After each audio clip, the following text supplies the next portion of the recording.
Yeah, hello. Good morning po. Thank you, Dyson, for the invitation, and congratulations po sa lahat ng mga finalists. And this is going to be a very good project for sustainability for the Filipinos and for the world.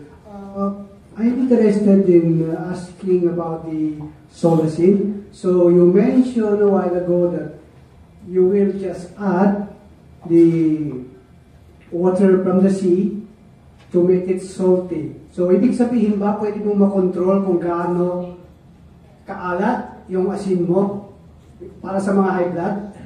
Thank you. Okay. So actually yung ganong idea po is hindi naman totoo kasi lahat ng asin po ay maalat. Pero yung idea po ng flaky salt kasi ang flaky salt po yung nature niya is flaky. So parang mas hindi siya maalat compared sa table salt na mas compact yung crystals. So kapag kumbaga yung flaky salt nilagay niya sa dila niya, nagdi-dissolve lang siya agad. Pero pag yung table salt po na buo, yun po yung matagal na mag-dissolve kaya parang mas maalat siya. So yung idea po na para sa mga low blood, ay high blood, hindi po siya yun yung kumbaga goal ng Solacene. So hindi pwede bawasan ng pag-aalak? Hindi po. Okay. So ang tanong ko, how much in kilos would one device that you have could produce? Okay po. So yung sa test ko po, dito sa current na iteration ko ng project is nasa 150 grams po siya per week. And yung nasa market ngayon is 240 grams. Ang presyo po nun is 300 to 500 grams.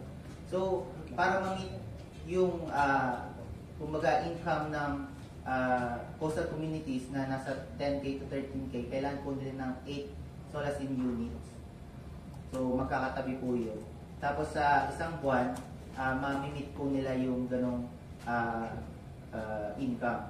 Ngayon, meron pa rin po akong kumbaga plans na i-expand or palakihin ng konti yung Solacene para ma-meet yung 240 grams per week. Para kumbaga maging competitive siya sa salt market. Lalo na imports yung kalaban, I think magandang edge ng local salt na gawang Pilipino siya at natural. Tapos, yan, parang nakikita na profitable talaga to para sa mga coastal communities. Hindi kayo kinakalaban ng mga commercial salt manufacturer or hindi kayo kinakalaban noon? Actually, kumbaga ang placement po nito nasa premium side po siya. Ang mga commercial po natin ngayon na mass manufacturing is nasa mga low quality salt or yung mga tinatawag na table salt. So sa premium quality salt, ang kalaban po natin is mga import. Kasi wala masyadong kumbaga local brands na gumagawa ng flaky salt.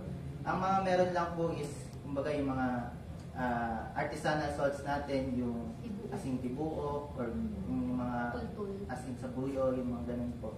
Pero yung flaky salt talaga is imported lang siya at yun yung kumbaga dominant sa market mo. So maraming magtatanong pero pwedeng isa na lang po sa Lambutlay. So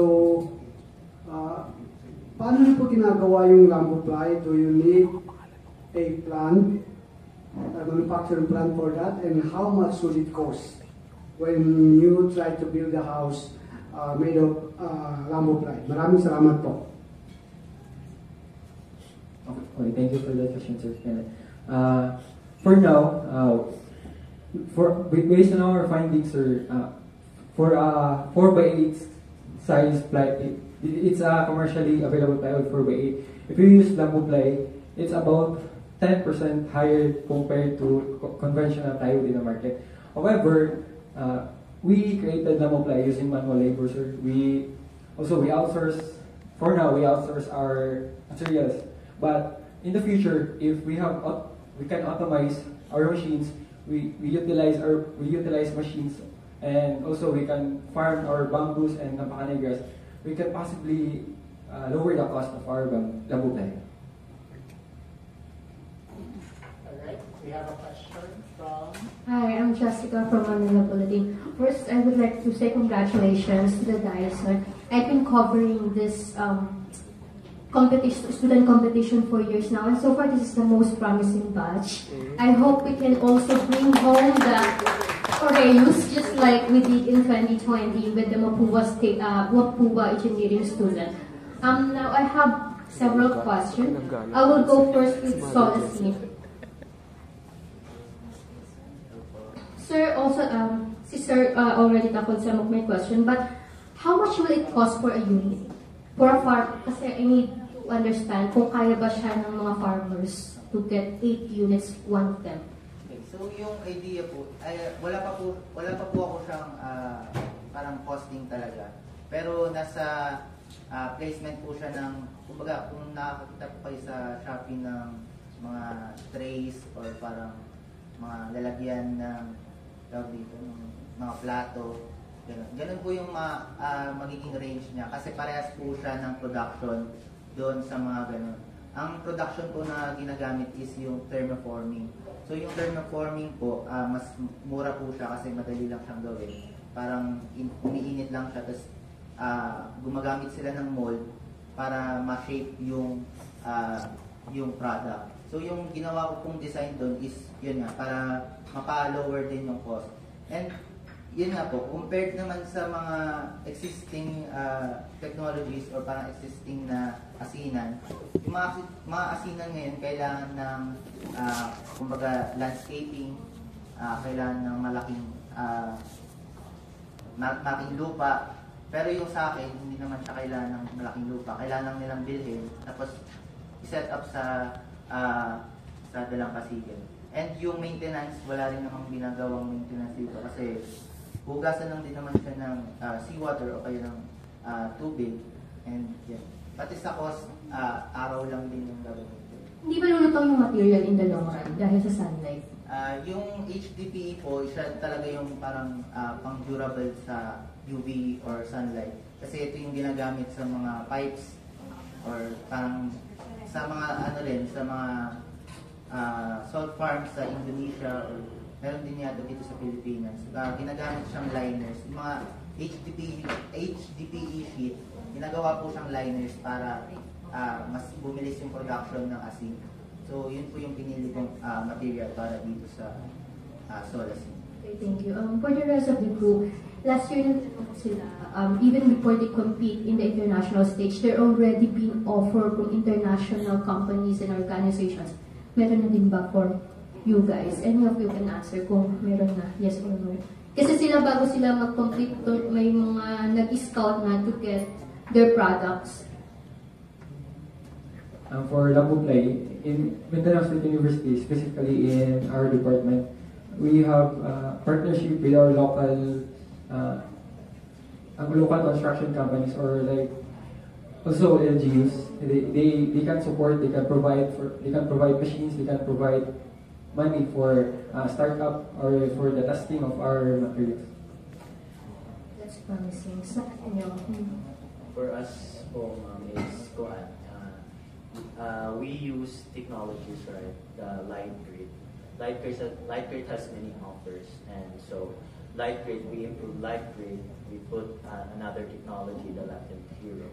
So parehas lang nung last year na meron yung offers na yun. May nag-offer. tatanggapin ba? Depende po. The price is If right. Dyson will allow. If Dyson materials. But the question is, will it be sustainable for the long run to answer the supply and demand from the market? Okay, ma'am. One goal of Lambu Play is to create livelihood opportunities for our locals. So in Lambu Play, we know that bamboo, you can farm bamboo, you can plant bamboo. It's not like these trees that it needs years para ma-produce yung isang tree. But in bamboo, you can plant a bamboo in local areas, like especially in mga indigenous na mga people. Doon, malaki yung lupa nila. Pwede na Actually, meron na dun. Pwede natin gamitin yung mga lupa nila para makapag-farm sila. So, from that, we can source our bamboo. And also, for Lapacanay, it's a common weed. It grows without, di kailangan ng maraming resources to grow Lapacanay. And for the Chill West naman po, yung mga technologies na ginagamit namin for the score is gumagamit sila mostly kami ng mga agro-industrial waste. Doon sa lugar namin, mostly maraming mga agro-industrial waste doon. So we utilize those things. So para yung mga tawag yan, kung yung mga ingredients na ganyan, doon po makukuha lang namin sa iba't ibang mga parte ng doon sa lugar namin po. And for the long run, we test naman po yung Chill West namin, yung product methodology, and it's promising naman po kasi we repeated it many cycles, and it's still mayroon pa rin siya it's still have cooling effect pa rin kahit ilang days na po ang lumipas po. Sorry, last na lang. For a couple of years, there's always a runner-up or winner from Mindanao State University. Anong secret ng university? Actually, we acknowledge yung mga we have those two technologies last year. The runner-ups, they are part of our the Sure City, the sustainable research. So we have the same laboratory. So we have yung same lang kami also ng mga agro-industrial waste na ginagamit. Iba lang yung purpose ng application nila. Pero same mentors. Yeah, same mentor lang po. Yeah. Agree ng mentors. For Labufly naman po, in MSU we have this called Influencing the Future, and maybe that's why most of our mentors, they want to showcase the talent that Mindanao has. They want to use how people in Mindanao want to contribute to our problems in our country, especially in sustainability. Thank you so much. Congratulations. Okay, I think we have room for 3 more questions. Yes, Sir Kenneth from Philippine Navy Fighter and Manila Motor. By the way, very quickly, how young are you guys? Kasi Ako po, kaming dalawa po, 23 years old. 23 years old. 22 years old. 22 also.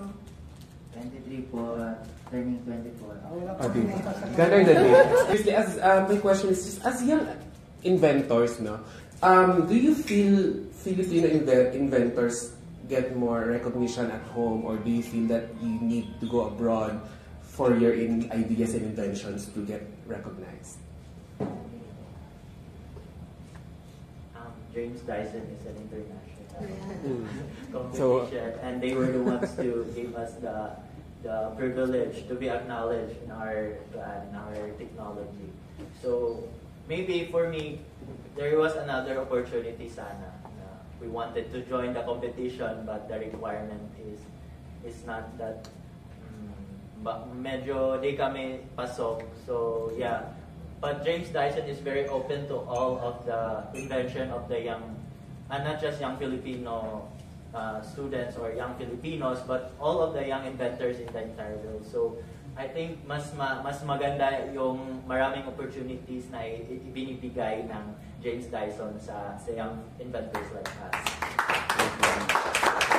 And also I think young inventors like us here in the Philippines is very abundant sa mga resources.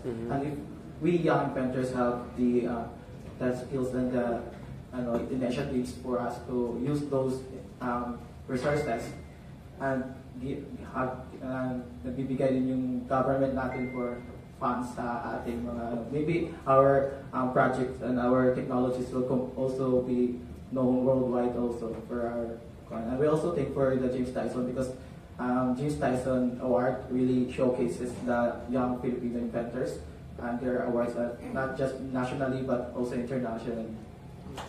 I would just like to meron namang mga recognition with regional and national dito sa Philippines. Pero what differentiates James Dyson is that they gave platform to young inventors.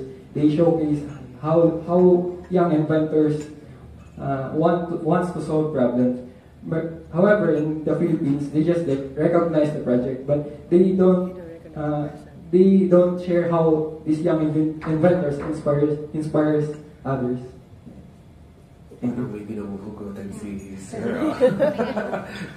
I agree with what he said. Yung James Dyson, kumbaga mas welcoming siya sa mga innovations. And I think, di naman, kumbaga, it's time for Philippines na mag-step up at gawing, kumbaga, model yung kung paano ginagawa ng James Dyson yung mga competitions or awards. Na, yun, para dito rin sa Pilipinas, kumbaga, dito na tayo, bakit hindi pa tayo magkakilala? So, I want to hear from the ladies.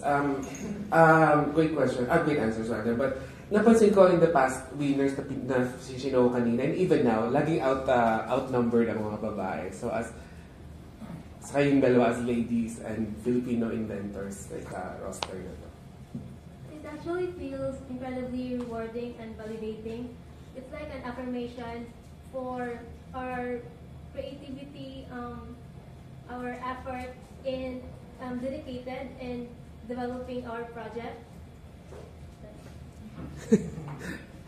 We feel honored po, and then rewarding kasi we are able to share our innovation, and especially in our field in civil engineering, parang hindi masyadong nare-recognize yung mga babae, so parang it's a way to showcase na women also can we have the skills to also to counterpart with the men.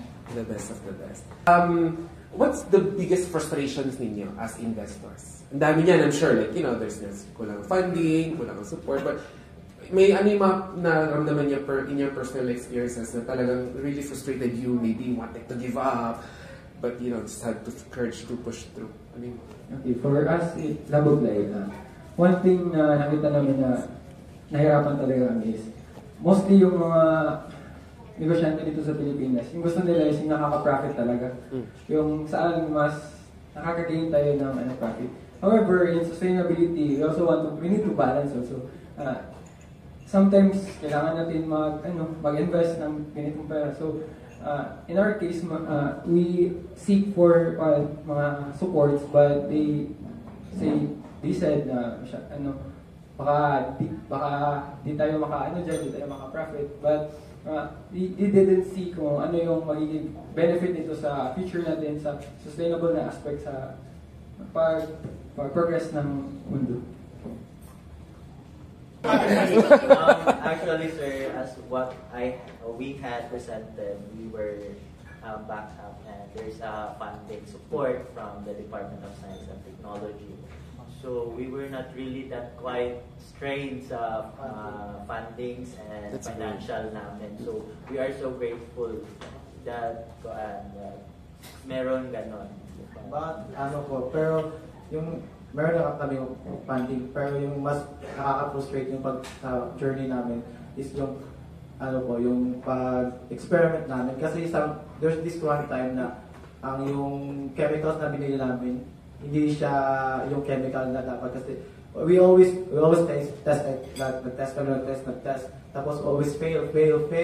Ano nangyari na ganito, tapos we research, iba pala yung chemicals na ginamit namin. So we also procure other chemicals, but those procurement outside the country is very matagal pumunta, so napuproceed kami. But thank you for sa mga funding sa nabigay sa akin. Okay, sir. Parang sa product development. Nabuo kasi yung Solacin sa thesis ko.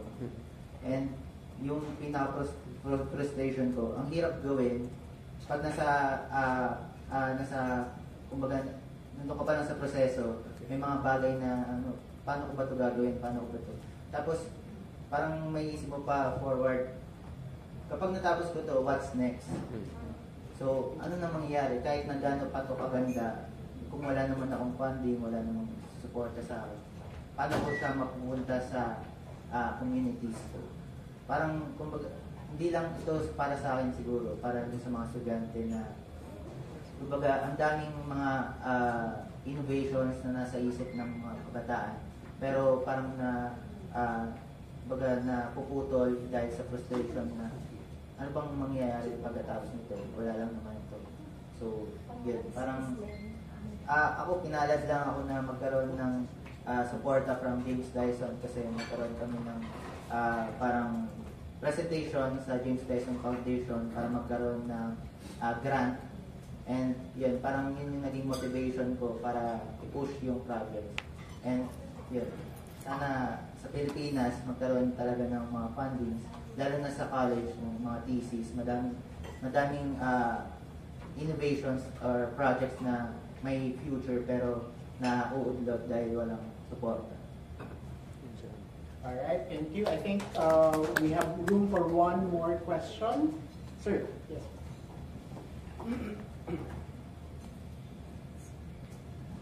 So, good morning. Good morning, Jason. Business reporter of Daily Tribune. So, to sum it all up for each products, what are their sustainability, strength, and cost compared to their conventional counterparts? Well, for Chillwise po, the strength of our Chillwise, we tested the differences of the house, the miniature house with the Chillwise and also with our Chillwise Comfort One. So the strength is that it saves 95% energy saving than the Comfort One because meaning mas malamig malamig yung inside ng house nung with Chillwise. Contrast sa yung meron yung sa without the Chillwise. So also for the costing, we mostly yung panel kasi here nung binibenta mostly yung mga 387 something. So we estimated that our product will be costing 370. So para mas less than yung price contrast yung sa other panels. And for Lambuplay naman, it counters deforestation. Kasi mostly ng mga plywood natin is para makreate yung isang plywood, need mo na magputol ng mga puno. So we are facing deforestation globally. And for Lambuplay, you need bamboo. Ang bamboo, kaya mo i-grow yung bamboo for few months only. And it doesn't need to destroy our nature para mabuo yung Lambuplay. And then one of the strengths din po ng Lambuplay is that from the start pa lang po ng product, like yung pagtanim pa lang ng mga materials, bigay na siya ng work sa mga farmers. So, kaya nga parang nagbibigay siya ng employment sa mga farmers. So, start pa lang like sa grass and then sa bamboo. Yun din po yung inaano namin dito. Okay, so sa Solacene naman, ang conventional na salt farms ay usually nangangailangan ng malaking lupa, malaking pera para sa startup. At usually, ginagawa ito sa mga kalupaan kung saan nandun yung mga lupa na pwedeng i-landscape para maging solar evaporation ponds. But with Solacene, ang ginagawa natin is we're extending or bringing salt farming sa dalampasigan at low cost, compact, at higit sa lahat nakaka-produce ito ng flaky salt na hindi nagagawa ng ibang salt farm. At itong flaky salt ay profitable para sa ating mga coastal communities. So, ini-empower natin sila na maging independent, no? Magsimula sila ng asinan na sa kanila yung profit, sila yung may control at di na sila kailangang mamasukan or umalis sa kanilang mga tahanan para mamasukan. For Solacene ba, have you ever coordinated with DAB4? Because if I'm not mistaken, they're also modernizing salt. They're adding flavor and making it healthier. Actually, wala pa po ang collaboration pero nag-consult po ako sa mga agencies na gano'n, sa PFAR, sa mga environmental bureaus. So parang chinek ko lang kung pwede ba yung mga ganitong idea na dalhin sa mga dalampasigan. So yun nga, ang naging feedback sa akin is pwede basta eco-friendly ito, hindi gumagamit ng carbon emissions, bawal magsunog.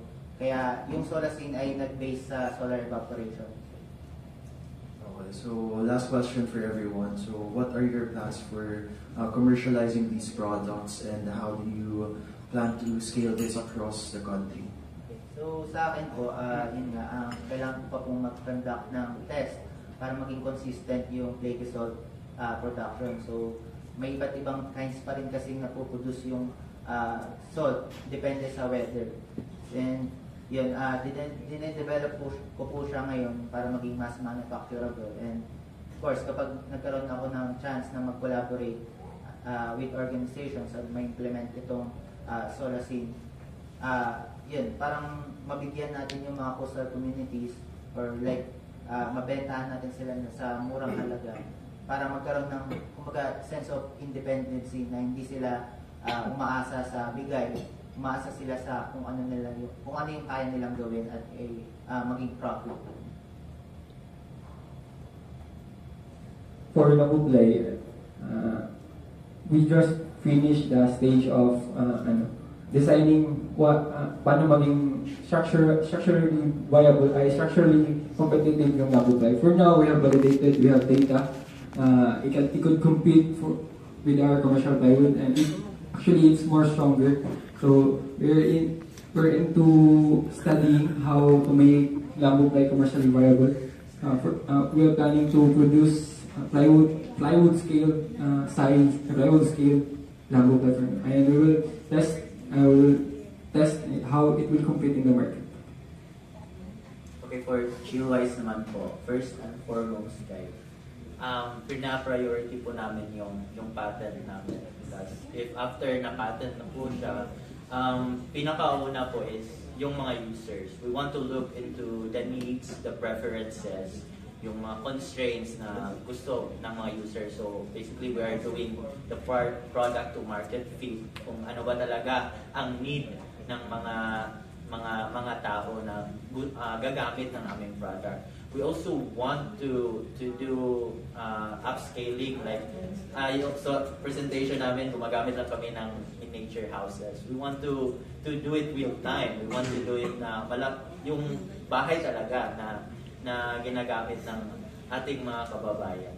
So that those are mga na nakikita namin gusto namin gawin sa future po. Alright, so thank you and congratulations. Thank you very much. Amazing, inspiring, innovative. Just one last. Hey, sige, one more. Caesar, sorry, nauna siya. Caesar mo. Paano ikaw last? Thank you. Hello, I'm interested in knowing about your application for patent, because you have to be very, very careful. Once you reveal your secrets, it could be stolen. So you have to apply with the IFA, but you have to be very, very careful because there are thieves who may want to use your inventions instead of you getting from you. Maraming salamat. Just an advice. Thank you. Sir? Okay, last. Hello, good morning. My name is Edge. I'm a reporter from Business World. So, I'm just curious now po, or probably I missed it since medyo dito. So, have you tried to coordinate po with Department of Science and Technology po with your inventions? Or also, to supplement that, sorry.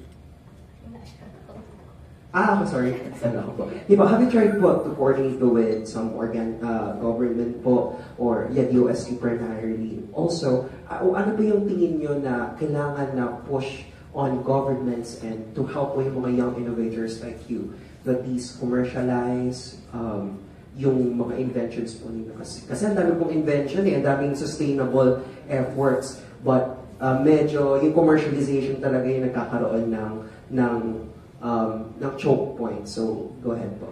So, for us naman po sa Chillwise, we are so grateful po sa Department of Science and Technology because they were the ones who funded the research program na under po kami. So with different government agencies, we are in partnerships with the local government po. Then we have the different institutions like the MSU Maine po. Then we have different industries sa isa na doon yung Empower po sa Iligan. Marami pong nagsusupport sa research program namin. So for me, I'm just thankful rin po na we are given with such an opportunity and a privilege po na kahit mga estudyante lang kami, meron po mga handang magbigay ng kanilang suporta sa amin. For Lambu Play, fortunately, wala kaming fund from the government. However, in Mindanao State University, we have Center for Bamboo Research and Technology. There, we've used their machines, their resources. And for now, we hope to seek for support from, especially for our government, to make this innovation commercially viable. Sa akin naman, gusto ko sana mayroong funding ng lahat ng estudyante kapag nasa thesis year na. Kasi I believe na malaking investment ito para sa ating bansa. Kasi lahat ng ideas, lahat ng mga innovation or mga solusyon sa mga problema natin, baka dito nagsisimula sa mga estudyante. At maganda na dito nila pinupunta yung pera instead na sa ibang, Hindi tayo sa DPWH, ha? Kasi yun, at least dito sa mga estudyante, meron talagang patutunguhan. Ito, na-prove naman ng mga kasama natin dito na hindi sayang ang pera ng bayan sa amin. Yan. Alright, thank you very much. Last. Again, amazing, inspiring news. I don't know how else to talk.